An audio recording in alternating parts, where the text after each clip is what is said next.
Okay, so here we are again. I just finished doing the video about the chicken system, and as I was finishing I remembered that there were a lot of things that I didn't say. So a lot of interesting things about this side of the project and how maybe I find value or find it economically viable to do this right now. First of all, because I don't have the cash in hand to buy the compost. Another thing, the compost that we buy, they mix it with, I think, from what I have understood, they mix it with subsoil. So it's kind of a mix. It's not 100% compost, so we have our 100% compost. Or at least that's how I see it. In the future, I'd like to do some soil tests to this compost and see what we're really putting into the garden. Right now, like the guys from Wise Earth farm said, I think, like this compost is actually like a filler. We're starting the second pile so we can cook it slower, cook it colder, and have maybe a little bit more life get into it, because when it's hot, it's not. You're not gonna get worms in there. So also we wanted to do a big style Johnson's bioreactor compost, but it's not the moment right now. Maybe in the future. They say it's a great quality compost, but I said okay. I mean, Vermont compost does a great quality, one of the best quality compost, and he's not using that system. He's using windrows in the air under the sky, and it works for him. So let's try this right now, and hopefully if we get this pile to cook slower and having more time, once the temperature drops, at the end of the day, it's gonna be a huge vermicompost pile. At least that's what my hypothesis is. So right now we have this pile that the first one we started. It's not completely cooked, so it's kind of a rough compost. It's not 100%. I don't know how you would call it, decomposed. So it's more of a filler, but you can see once you put this in the garden the water retention it has and how plants thrive. It's good for now. But so the other thing, that the reason why we're doing this compost, and I think it's John Kemp, he's a soil biologist. Another point of view that really changed how I looked at the whole garden was that he was saying, why do we want to add all this carbon to the soil? It's so we can waste it. So that's when I heard that, it said, okay, so now it makes sense for me to mulch with compost.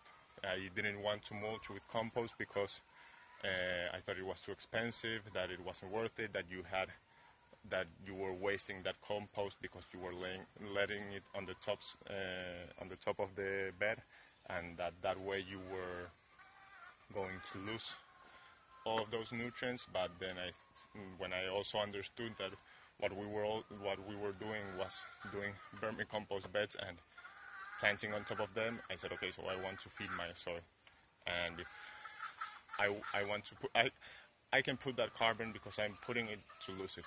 It's not a problem. And if I put something on, I rather put something that adds value to the bed. So we're always looking to do things. Every movement we do here, it has to add value some way. Some part of the chain, it has to add value.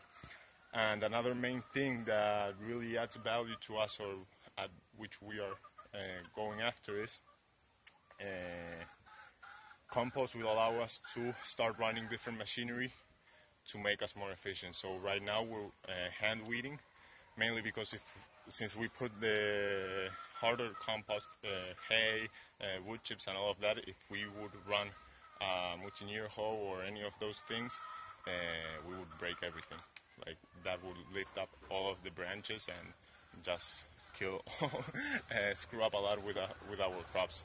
So I think once we put compost, and once I feel comfortable enough that I have enough material, organic material, to start disturbing a little bit the soil, so I think that will allow us to start running some of those hoes, and I won't mind disturbing a little bit of the soil. I'm putting in there, and I decide what to do with it. So I'm paying my rent. And also another thing, so right now this unfinished compost isn't allowing us to do this, but that's why we want to have this more decomposed compost with a better particle size, if you would say. So we can start running a seeder, so we can maybe start using a paper pot transplanter, and all of those tools that in the future, instead of having to have I mean, those tools are maybe $500 each or more here, but they're one person. You're paying less than minimum wage for a whole year of a person's job. So that's good for us, and I think that we will be able to get to that point if we layer on compost, and if we get that nice seeding bed without having to disturb the soil. We'll just layer on compost and layer on compost and layer on compost. So that's the way we consider that this enterprise has a lot of value, because it will allow us to scale up to those systems that will, at the end of the day, if you start summing up those tools and you say, okay, each one of those tools is like having a worker, you buy the 3 or 4 of those tools and you're actually working, it's like if you were working with 5 people.